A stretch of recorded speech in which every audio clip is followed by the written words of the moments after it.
మిత్రులారా నమస్తే, నేను మీ ప్రసాద్ మూర్తి. వెల్కమ్ టు ప్రము టాక్స్. గత వారం మనం Vietnamese Buddhist writer, famous writer Thich Nhat Hanh అనే ఆయన గొప్ప రచన గురించి మాట్లాడుకున్నాం. అందులో కేవలం ఇంట్రడక్టరీ ఎపిసోడ్ మాత్రమే నేను ఇచ్చాను. అందులో మరికొన్ని భాగాలు ఉన్నాయి. ప్రతి భాగాన్ని నేను కొంచెం కొంచెంగా నిడివి ఎక్కువ లేకుండా చెబుతానని మీకు వాగ్దానం చేశానండి. ఆ పుస్తకమే ఇది, silence. Thich Nhat Hanh spelling కొంచెం గజిబిజిగా ఉంటుంది, ప్రొనౌన్సియేషన్ వేరుగా ఉంటుంది. THICH NHAT Nhat, Thich Nhat, Hanh HANH. ఇట్లా కొడితే మీకు ఆయన ఇమేజెస్, ఆయన రాసిన పుస్తకాలు అన్నీ వస్తాయి. మిత్రులారా, ఈ పుస్తకం పేరు సైలెన్స్. దాని కింద ఉన్న ఒక ట్యాగ్ లైన్ ఏమిటయ్యా అంటే, the power of quiet in a world full of noise. పూర్తి శబ్దాలతో నిండిపోయినటువంటి ప్రపంచంలో మౌనం యొక్క శక్తి అని దీనికి ట్యాగ్ లైన్గా పెట్టి సైలెన్స్ గురించి ఈయన చెప్పాడనమాట. అందరూ మైండ్ఫుల్నెస్ గురించి ఈ ప్రపంచంలో ఎందరో ప్రవచనకారులని చెప్పండి, బోధకులని చెప్పండి, తాత్వికులని చెప్పండి, ఎవరెవరు ఎన్నెన్ని చెప్పినా ప్రస్తుతం ఉన్నటువంటి వాళ్ళలో మైండ్ఫుల్నెస్ అంటే మానసిక అప్రమత్తత లేదా మానసిక ఏకాగ్రత, దీని గురించి బోధించే వాళ్ళలో అతి ముఖ్యుడైనటువంటి వాడు ఈ థిక్ నాట్ హాన్ అనేటటువంటి బుద్ధిస్ట్ రచయిత. ఈయన నోబెల్ పీస్ ప్రైజ్కి నామినేట్ కూడా అయి ఉన్నారు. చాలా పుస్తకాలు ఆయన రాశారు. సో ఇందులో నేను ఇంట్రడక్టరీ ఎపిసోడ్ మాత్రమే చెప్పాను. మిగిలిన ఎపిసోడ్స్ అన్నీ కూడా, అంటే మిగిలిన ఒక 7-8 భాగాలు ఉన్నాయి, వాటిని అన్నింటినీ కూడా క్లుప్తంగా చెప్తాను అని చెప్పి, మొదటి భాగంలో మనం ఏం చెప్పుకున్నామని అంటే, ఈ మెదడు అనేటటువంటిది ఒక non stop thinking radio, NST, non stop thinking. ఈ నాన్ స్టాప్ థింకింగ్ అనే రేడియోని నువ్వు బంద్ చేస్తే కాస్త లోపల ప్రశాంతతను ఏర్పరచుకుంటే నువ్వు హ్యాపీగా ఉండగలుగుతావు అని ఇక్కడ కొన్ని ప్రశ్నలు వస్తాయన్నమాట. అదేమిటి, ఆలోచన లేకుండా మనం ఉండగలమా అనేటటువంటిది ఒక ప్రశ్న. అసలు ఆలోచించడం మానేసి మెదడు అనేది ఉండగలదా? ఆలోచించడం మానేస్తే మెదడు ఇక అక్కడితో ఆగిపోయినట్టే కదా. చెల్లించడము, స్పందించడమే కదా మెదడు యొక్క ప్రధానమైనటువంటి లక్షణం. ఇవన్నీ కూడా సైన్స్ పరమైనటువంటి విషయాలు. కానీ మిత్రులారా, ప్రపంచం అంతా కూడా చాలా చాలా శబ్దాలతో నిండి ఉంది. అంతకు మించినటువంటి శబ్ద ప్రపంచం నీ మనసులో ఉంది. నువ్వు కొద్దో గొప్ప ఆ శబ్దాన్ని తగ్గించుకొని, ఆ రణగణ ధ్వనిని తగ్గించుకొని కాస్త ప్రశాంతతకు కొంచెం చోటు ఏర్పరచుకుంటే నీ మనసులో నువ్వు హాయిగా ఉండగలుగుతావు. ఇక్కడ కొన్ని ప్రశ్నలు ఉంటాయన్నమాట. అదేమిటయ్యా అంటే, ఈ రెండో భాగంలోకి వచ్చేటప్పటికి చెప్తాడు. మొదటి భాగంని నేను ఒకసారి మీకు రిమైండ్ చేస్తున్నాను. మనము డబ్బు బాగా సంపాదించుకున్నాం, ఓకే, డబ్బు బాగా సంపాదించుకున్నాం కాబట్టి నేను హాయిగా ఉన్నాను కదా అని అనుకోవచ్చు. కానీ డబ్బు బాగా సంపాదించుకున్నటువంటి వ్యక్తి కూడా హాయిగా లేడు, నిద్ర పట్టదు. ఎందుకు? అతని మైండ్లో కూడా నాన్ స్టాప్ థింకింగ్ రేడియో మోగుతూనే ఉంటుందన్నమాట. చాలామంది అనుకుంటారు, నేను మంచి ఆలోచనలే చేస్తాను కదా, ఎదుటి వాళ్ళకి కీడు తలపెట్టను కదా, చెడు తలపెట్టను కదా, కాబట్టి నేను ఎందుకు ఆలోచనలు మానుకోవాలి అని అనుకుంటారు. వాళ్ళకి కూడా నిద్ర పట్టదు, కుదురు ఉండదు, ప్రశాంతత ఉండదు. కాబట్టి ఈ నాన్ స్టాప్ థింకింగ్ అనేటటువంటిది ఏదైతే ఉందో ఆ రేడియోని నువ్వు ఆపుకోవాలరా నాయన అని చెప్పి, అలాగే మనం తీసుకునేటటువంటి ఆహారాల్లో ఈ దేహానికి ఏ ఆహారం అయితే ఆరోగ్యంగా ఉంటుందో ఈ దేహారం ఆ ఆహారాన్ని మనం తీసుకోవాలని ఎలా అనుకుంటున్నామో మా మనసులో కూడా ఎలాంటి ఆలోచనలు ఉంటే మనసుకు మంచిది, మనసు కూడా ఆరోగ్యంగా ఉండాలంటే అనేటటువంటి దాని మీద edible food, sensory food, consciousness, అలాగే సంకల్పము, ఇట్లాంటివి కొన్ని చెప్పుకున్నాం లాస్ట్ ఎపిసోడ్లో. సో ఈ 4 రకాల ఫుడ్స్లో చాలా కీలకమైనది ఏమిటయ్యా అంటే దేహానికి సంబంధించినటువంటి ఫుడ్ ఒక పక్కన పెడితే మనసుకు సంబంధించినటువంటి ఫుడ్ నువ్వు రోజు చదివేటటువంటి వార్తలు కానీ, మ్యాగజైన్స్ కానీ, పుస్తకాలు కానీ, చూసే టీవీ కానీ, వినే రేడియో కానీ, చదివే టెక్స్ట్ మెసేజెస్ కానీ, చూసుకునే ఫోన్లు కానీ, మాట్లాడే మాటలు కానీ, ఇవన్నీ కూడా ఉంటాయి. అవన్నీ కూడా సెన్సరీ ఫుడ్స్ అంటాడు. అలాగే సంకల్పము అని ఒక మాట చెప్పాడు. అది కూడా ఒక గొప్ప ఆహారం. అది నువ్వు ఎలాంటి ఆలోచనలు చేస్తే ఆ ఆలోచనల ప్రాతిపదిక మీదే నీ చర్యలు ఉంటాయి అని చెప్పాడు. అదొకటి. ఇంకోటి కాన్షియస్నెస్ అని చెప్పాడు. ఇది మీకు గుర్తు చేస్తున్నాను. ఆ కాన్షియస్నెస్లో ఇండివిజువల్ కాన్షియస్నెస్, అలాగే కలెక్టివ్ కాన్షియస్నెస్, ఇవన్నీ కూడా అవి కూడా మనసుకు సంబంధించినటువంటి ఆహారాలు. అంటే నువ్వు ఎంత స్పృహతో ఉంటావు, ఎంత చైతన్యంతో ఉంటావు ఏమిటి అనేటటువంటిది. ఇది మిత్రులారా, ఇది మొదటి భాగంలో మనం తెలుసుకున్నాము. అయితే ఆయన మొదటి భాగంలో ఇవన్నీ కూడా చెప్పి ఈ ప్రాక్టీస్ చేసుకోవాలి. నీ మనసులో ఉన్నటువంటి ఈ చిందర వందర అల్లర చిల్లర రణగొణ ధ్వనిని అంతటినీ కూడా కొద్దో గొప్ప అణిచివేసుకుంటూ రావాలి. క్రమక్రమంగా రావాలి, ఒక్కసారి కాదు అని చెప్పి. దీని అర్థం మాట్లాడడం మానేయమని కానీ, దీని అర్థం ఆలోచించడం మానేయమని కానీ, స్థాణువులా ఒక బండరాయిలా మారిపోమని కాదు. కానీ మానసిక ప్రశాంతత కోసం నువ్వు తప్పనిసరిగా మనసులో ఉన్నటువంటి ఈ నిరంతరమైనటువంటి ఆలోచనల్ని ఎక్కడో ఒక చోట కొద్ది కొద్దిగా అయినా ఆపుకుంటూ ఉండాలి. దాన్ని ప్రాక్టీస్ చేయాలని చెప్తూ ఆయన ఏం చెప్పాడంటే బ్రీతింగ్ ఎక్సర్సైజ్ చెప్పాడు. ఇది కూడా ఫస్ట్ పార్ట్లోనే. ఫర్ ఎగ్జాంపుల్, నువ్వు ఒక్క క్షణం కూడా మనం ఏమీ ఆలోచించకుండా ఉండలేము. అలా ఆలోచించకుండా ఉండనప్పుడు ఏం చేయాలి? ఒక్కసారిగా నువ్వు బ్రీతింగ్ తీసుకుంటున్నప్పుడు, అంటే శ్వాస తీసుకుంటున్నప్పుడు, నేను ఈ శ్వాస తీసుకుంటున్నాను అని చెప్పి మనసులో అనుకో. అలాగే శ్వాసని వదులుతున్నప్పుడు బ్రీతింగ్ ఇన్, బ్రీతింగ్ అవుట్. శ్వాసను వదులుతున్నప్పుడు నేను శ్వాసను వదులుతున్నాను అని అనుకుంటూ ఉండు అని చెప్పి శ్వాస మీద ధ్యాస అని ఇప్పుడు మనం చాలాసార్లు వింటూనే ఉన్నాం. అసలు విపశ్యన ధ్యానంలో బుద్ధుడు చెప్పినటువంటిది కూడా ఈ శ్వాసే. శ్వాస చాలా కీలకమైనటువంటిది. నువ్వు పీల్చుకునేటటువంటి ఈ ఊపిరి ఏదైతే ఉందో అది చాలా కీలకమైనటువంటిది. ఊపిరి ఉన్నంతసేపే అంతా అంటారే, ఊపిరి ఉన్నప్పుడే నువ్వు అన్నీ సర్దుకోవాలి. ఎలాగా ఏమిటి అనేటటువంటిది నెక్స్ట్ పార్ట్కి వచ్చిన తర్వాత ఈయన చాలా కీలకమైనటువంటి కొన్ని అంశాలు చెప్పాడండి. అదేమిటయ్యా అంటే non thinking is an art అన్నాడు. ఫస్ట్ పాయింట్ గుర్తుపెట్టుకోండి. Non thinking is an art అంటే అనాలోచన కాదు, నిరాలోచన. ఆలోచనల్ని ఆపు చేయడం కూడా ఒక కళే. It requires patience and practice.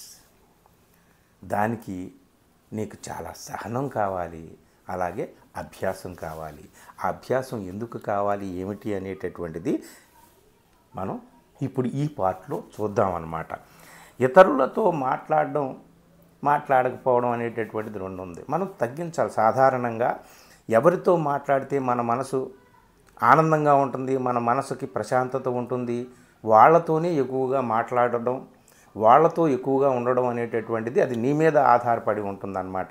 అంటే నువ్వు ఎవరితో స్నేహాలు చేస్తావు, ఎవరితో కలిసి మాట్లాడతావు, ఎవరితో ఎక్కువ గంటల తరబడి గడుపుతావు అనేటటువంటిది నీతో. అంటే అందరితోనూ మాట్లాడడం మానేయమని కాదు, మనసు లోపల మాట ఏమిటి. ఇతరులతో మాట్లాడడం మానేస్తే సరిపోతుందా? మరి మనసులో మాత్రం నిరంతరం ఏదో ఒక రణగొణధ్వని జరుగుతూనే ఉంటుంది, మాటలు జరుగుతూనే ఉంటాయి. దాని మాట ఏమిటి? దాన్ని నువ్వు ఆపాలి, ఎక్కడో చోట ఆపాలి. ఆపి switch push button, reset button push చేయమని అంటాడనమాట. అంటే రీసెట్ చేసుకోవాలన్నమాట. నువ్వు ఎప్పటికప్పుడు నీ మనసుని రీసెట్ చేసుకుంటూ ఉండాలి, అది అన్నమాట. అలాగే నువ్వు ఆలోచనలు చేస్తూ ఉంటావు కదా, ఆ ఆలోచనలు ఏమి చేస్తున్నావు, ఏమిటి, ఎలాంటి ఆలోచనలు నీకు వస్తున్నాయి? మీరు ఎప్పుడైనా సరే చూసుకోండి, మీరు చేసేటటువంటి ఆలోచనల్లో 100కి 90%, 99% రిపీటెడే ఉంటాయి. గతాన్ని తలుచుకొని చింతించడమో, లేదా గతాన్ని తలుచుకొని అదే విషయాన్ని తలుచుకొని బాధపడడం, సంతోషపడడం ఏదైనా, లేదా ఫ్యూచర్ గురించి అదే విషయాన్ని గురించి ఆలోచించడం, ఇట్లాంటివన్నీ కూడా జరుగుతూ ఉంటాయి అన్నమాట. ఎప్పుడూ కూడా ఎక్కువగా మొత్తం ఒక టోటల్ వేస్ట్ అంటాడు.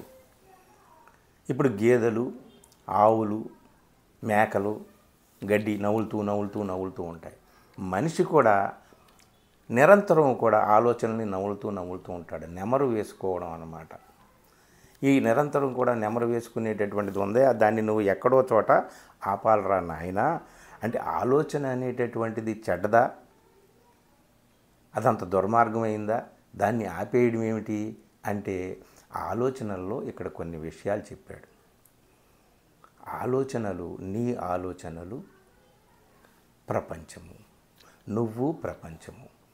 దీని గురించి నీకు ఒక అవగాహన కావాలని చెప్పి ఈయన ఫస్ట్ పార్ట్లోనే ఒక మాట చెప్తాడు. అసలు నేను ఎవరు అనేది కదా అసలు మన తాత్వికులందరూ కూడా హూ యామ్ ఐ, నేను ఎవరు, మై కౌన్ హూ, ఇట్లాంటి ప్రశ్నలతో మొదలు పెడతారు. దీన్ని ఆలోచించు అని చెప్పి ఈయన చాలా స్పష్టంగా ఒకటి మాట చెప్పేశాడు. నువ్వు ఎవరు అంటే నీ తల్లిదండ్రుల నుంచి వచ్చావు. నీ తల్లిదండ్రులు ఎవరంటే నీ తాత ముత్తాతల నుంచి వచ్చారు. వాళ్ళు ఎవరంటే వాళ్ళ అమ్మా నాన్నలో తాత ముత్తాతలు. అసలు వీళ్ళందరూ ఎవరయ్యా అంటే ఈ మట్టి నుంచి వచ్చారు, ఈ భూమి నుంచి వచ్చారు. ఈ వచ్చిన వాళ్ళందరూ కూడా ఈ భూమి లేకపోతే మనం లేము. ఈ వచ్చిన వాళ్ళందరూ ఏమన్నా గాలిలో పెరిగారా అంటే గాలి పీల్చుకొని పెరిగారు. అంటే ఈ వచ్చిన వాళ్ళకి భూమికి సంబంధం ఉంది, ఈ వచ్చిన వాళ్ళకి గాలికి సంబంధం ఉంది. నీరు లేకపోతే బ్రతకలేరు కాబట్టి వచ్చిన వాళ్ళకి నీటికి సంబంధం ఉంది. అలాగే వెలుగు లేకపోతే అసలు ఈ ప్రపంచంలో జీవే లేదు. కాబట్టి సూర్యుడికి నీకు సంబంధం ఉంది, నీకు నక్షత్రాలకి సంబంధం ఉంది. అంటే ఈ మొత్తం చరాచర సృష్టి, ప్రకృతి, దీని అంతట్లో నువ్వు ఒక భాగం, నీలో ఈ మొత్తం విశ్వం ఒక భాగం. కాబట్టి నువ్వు విశ్వంలో భాగం, నువ్వు వేరు కాదు. నువ్వు చేసే ప్రతి ఆలోచన నీకు సంబంధించింది మాత్రమే కాదు, ఈ ప్రపంచానికి కూడా సంబంధించింది అని ఒక్క విషయం గుర్తుపెట్టుకో అని చెప్తూ ఈ రెండో పార్ట్లో కూడా ఆయన చెప్పింది ఏమిటయా అంటే నీ ఆలోచన కేవలం నువ్వు మంచి ఆలోచన చేస్తే అది నీకు మంచి చేస్తుంది, ఈ ప్రపంచానికి మంచి చేస్తుంది. నువ్వు చెడు ఆలోచన చేస్తే అది నీకు చెడు చేస్తుంది, ఈ ప్రపంచానికి చెడు చేస్తుంది అని చెబుతూ రెండు విషయాలు ఇక్కడ చెప్పాడనమాట. బుద్ధిస్ట్ ఫిలాసఫీలో ఏం చెప్తాడయా అంటే స్టోర్ కాన్షియస్నెస్ మెథడ్లో రెండు భాగాలు ఉంటాయి. ఒకటి అడుగు భాగం, దాని తర్వాత పై భాగం. ఉదాహరణకి ఇల్లు బేస్మెంటు, తర్వాత లివింగ్ రూమ్ అని అనుకుందాం. ఈ బేస్మెంట్ లాంటిదే స్టోర్ కాన్షియస్నెస్ అనేది. అక్కడ విత్తనాలు కొన్ని ఉంటాయి. ఉదాహరణకి నువ్వు అందులో ప్రేమ, కరుణ, జాలి, సానుభూతి, సంతోషం ఇట్లాంటివి ఉన్నాయనుకోండి, అవి నీ ఆలోచనలతో వాటరింగ్ చేస్తావు, అవి పెరుగుతాయి, ఫలిస్తాయి, పుష్పిస్తాయి, అవి చక్కగా విస్తరిస్తాయి. అవి నీకు ఈ ప్రపంచానికి కూడా ఆనందాన్ని కలగజేస్తాయి, పైకి పాకుతాయి కాబట్టి. లేదా నీలో ఆగ్రహము, నీలో నేరభావము, నీలో హింసాభావము, నీలో ద్వేషము, నీలో స్వార్థము నిండిపోయి ఉంటే ఆ విత్తనాలు అవి పెరుగుతాయి, అవి ప్రపంచానికి కూడా చేటు చేస్తాయి. కాబట్టి ఆలోచనలు కేవలం ఆపేయడం కాదు, నీలో ఉన్న ఆలోచనల్ని నువ్వు స్టడీ కూడా చేసుకోవాలి. ఎలాంటి ఆలోచనల్ని త్రుంచివేసేయాలి, ఎలాంటి ఆలోచనల్ని మనం పెంచి పోషించుకోవాలనేటువంటిది కూడా ఆలోచించి చేయాలి. నీతో పాటు ఈ ప్రపంచం కూడా ఉంది. Productive thinking, non productive thinking అని అంటాడనమాట. అది గుర్తుపెట్టుకొని చేసుకో నువ్వు అని చెబుతూ ఇంకొక మాట ఏం చెప్తాడయ్యా అంటే చాలామంది ఇంతకుముందు కూడా మనం చెప్పుకున్నాం కదా, నేను సక్సెస్సే ముఖ్యం జీవితంలో. అందరూ సక్సెస్ గురించి, సక్సెస్కి 10 సూత్రాలు, సక్సెస్కి 100 మార్గాలు ఇట్లాంటివన్నీ చెప్తారు. ఇందులో ఏమంటాడంటే they have become victims to their success అంటాడు. ఇదేంటి, సక్సెస్కి వీళ్ళు విక్టిమ్స్ కావడం ఏమిటి అంటే, వాళ్ళు సక్సెస్ అయితే సాధిస్తారు, డబ్బులో సక్సెస్ సాధిస్తారు, వ్యాపారంలో సక్సెస్ సాధిస్తారు, కీర్తిని ఆర్జించడంలో సక్సెస్ సాధిస్తారు, అన్నిట్లోనూ సక్సెస్ సాధిస్తారు. కానీ వాళ్ళ జీవితానికంటూ కొంత సమయాన్ని ఇచ్చుకోవడంలో మాత్రం ఫెయిల్యూర్ అవుతారనమాట. తర్వాత ఇంకో పాయింట్ చెప్తాడు, హ్యాపీనెస్ అనేటటువంటిది. హ్యాపీనెస్లో అసలైనటువంటి సిసలైనటువంటి సక్సెస్ ఉంది.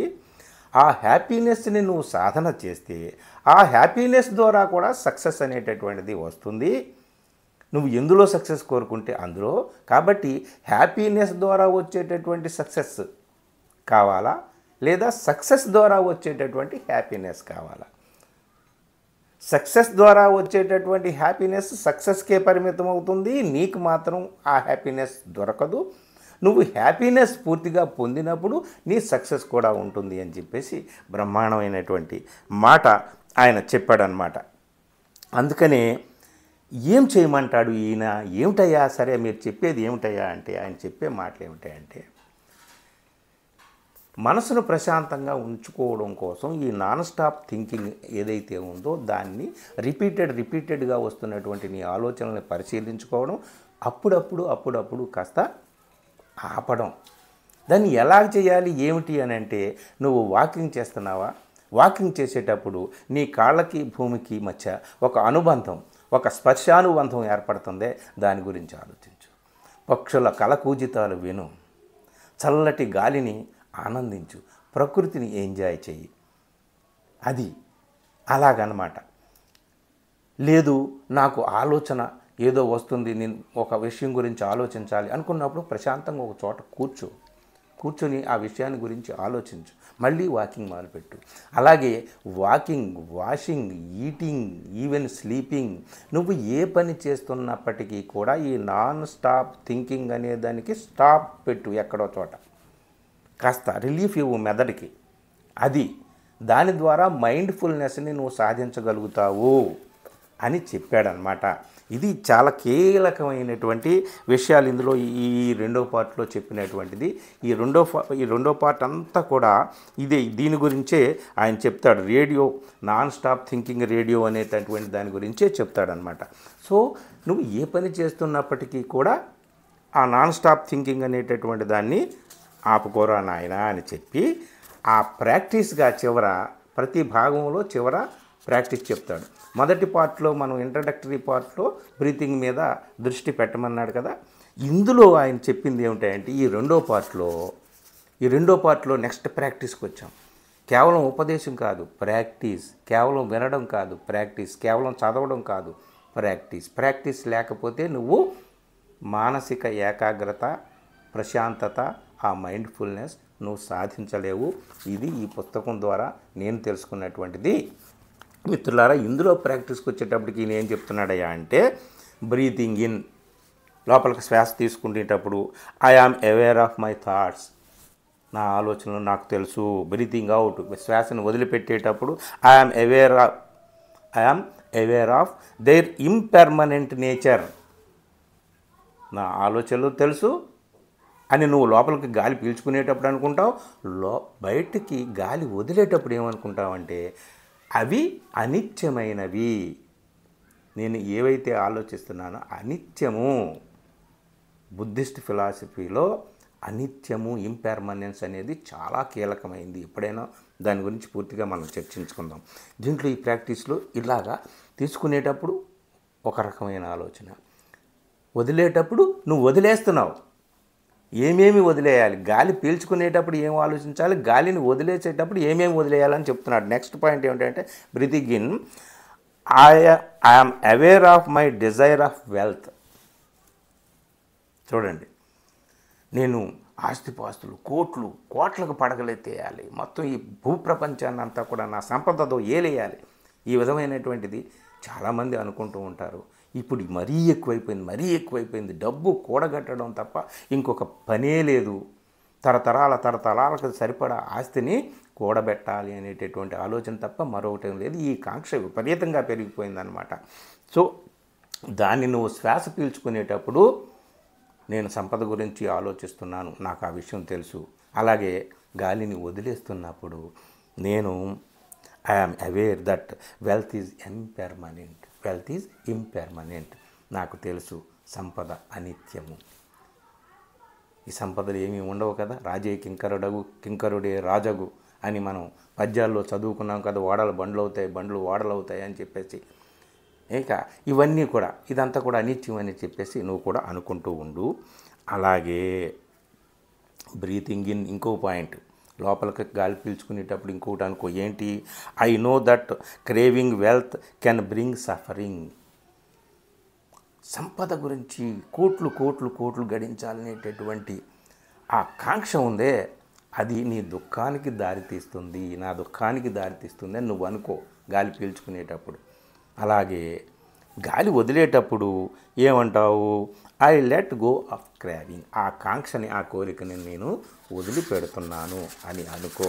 అలాగే ఇంకొకటి, గాలి తీసుకునేటప్పుడు breathing in, I am aware of my desire of sensual pleasures. ఈ ఇంద్రియాలతో వచ్చేటటువంటి సుఖాల గురించి నేను కాంక్షిస్తున్నాను అని చెప్పి అనుకో. అలాగే వాటిని శ్వాస వదిలేటప్పుడు వాటిని నేను ఆ కాంక్షల్ని, ఆ కోరికల్ని వదిలివేస్తున్నాను అని అనుకో. అలాగే I'm aware of danger of craving sensual pleasure. ఇంద్రియ సుఖాల పట్ల వెంపర్లాట అనేది, దానికోసం నిరంతరం తప్పించడం అనేటటువంటిది ఏదైతే ఉందో దానికోసం నేను పరితపిస్తున్నాను, నాకు తెలుసు అని నువ్వు శ్వాస పీల్చుకునేటప్పుడు అనుకో. Breathing out, I let go of my craving for sensual pleasures. ఈ ఇంద్రియ సుఖాలని నేను వదులుకోవాలనుకుంటున్నాను అని చెప్పేసి నువ్వు గాలిని వదిలిపెడుతున్నప్పుడు అనుకో. లాస్ట్ ఇంకోటి ఏం చెప్తానంటే, breathing in, I contemplate letting go. చివరికి వచ్చేటప్పటికి నేను ఏమి ఆలోచిస్తున్నానంటే త్యజించడం గురించి ఆలోచిస్తున్నాను. త్యజించడం, ఏం త్యజించాలి? నీతో పాటు ఈ ప్రపంచానికి ఏది సరికాదో, ఏది సరిపడదో, ఏది మంచిది కాదో దాన్ని త్యజించడం గురించి ఆలోచిస్తున్నాను అని చెప్పి. అలాగే బ్రీదింగ్ అవుట్, శ్వాస విడిచిపెట్టేటప్పుడు దానిని నేను I experience the Joy of letting go అన్నాడండి. ఎంత మంచి మాట! త్యజించడంలో ఉన్న ఆనందాన్ని అనుభవిస్తున్నాను అని అనుకో శ్వాసను విడిచిపెట్టేటప్పుడు. ఇది ఈ రెండో భాగంలో చెప్పినటువంటి మానసిక ఏకాగ్రతకు సంబంధించినటువంటి గొప్ప అభ్యాసం. ఈ రెండో పార్టు మిత్రులారా, ఈ నాన్ స్టాప్ థింకింగ్ అనేటటువంటి దాన్ని, ఆ రేడియోని గురించి మీరు అర్థం చేసుకున్నారు కదా. ఇది రెండో పార్ట్ అనమాట. అలాగా నెక్స్ట్ ఎపిసోడ్లో ఈయన ఏం చెప్పాడు అనేది చెప్తాను, క్లుప్తంగా చెప్పడానికి ప్రయత్నం చేస్తాను. కానీ మిత్రులారా, గుర్తుపెట్టుకోండి ఒక విషయం, రీల్స్ చూసే అలవాటు, నిమిషంలో అయిపోవాలంతా, అది కాదు. ఈ జీవితం నిమిషంలో, అర నిమిషంలో, క్షణంలో అయిపోయేది కాదు. ఈ జీవితాన్ని మనం పరిపూర్ణంగా ఆనందంగా అనుభవించడానికి మైండ్ఫుల్నెస్ అనేటటువంటిది అత్యంత కీలకమైంది. ఈ ప్రపంచంలో గొప్ప సుప్రసిద్ధులైనటువంటి గొప్ప తాత్వికులు, నీషే లాంటి వాడు పిచ్చివాడైపోయాడు. ఎందరో పిచ్చివాళ్ళు అయిపోయారు. కారణం ఏమిటయా అంటే, ఈ మైండ్ఫుల్నెస్, మానసిక ప్రశాంతతను అభ్యాసం చేయలేదు, వాళ్ళు పట్టించుకోలేదు. బుద్ధుడు దాన్ని పట్టించుకున్నాడు, ప్రాక్టీస్ చేశాడు కాబట్టి ఆయన జీవితాంతం జీవించాడు. మనకి ఎలాగ పరిపూర్ణంగా సంతోషంగా జీవించాలో బోధించాడు. అలాంటి బోధనలే వీళ్ళందరూ కూడా కొనసాగిస్తున్నారు. ఈ థిక్ నాట్ హాన్ లాంటి వాళ్ళు. మనం తప్పనిసరిగా మనం జీవితంలో ఏ విజయాన్ని సాధించాలన్నా ముందు హ్యాపీనెస్ని సాధించాలి. ఆ హ్యాపీనెస్ నువ్వు నీ మనసులో సైలెన్స్ని ఏర్పరచుకోవడం వల్లే వస్తుంది. ఇది రెండో పార్ట్ మిత్రులారా. ఈ భాగం నచ్చిందా మీకు?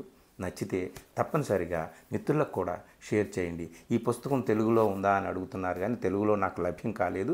నేనే తెలుగు చేస్తాను. తప్పనిసరిగా నేను దీనికి తెలుగు అనువాదం చేసి ముద్రించిన తర్వాత మీకు అందరికీ కూడా అందేలాగా నేను చూస్తాను. Thank you very much. మిత్రులకు అందరికీ కూడా దీని గురించి షేర్ చేయండి. అలాగే నా ఛానల్ని సబ్స్క్రైబ్ చేయండి. Thank you very much.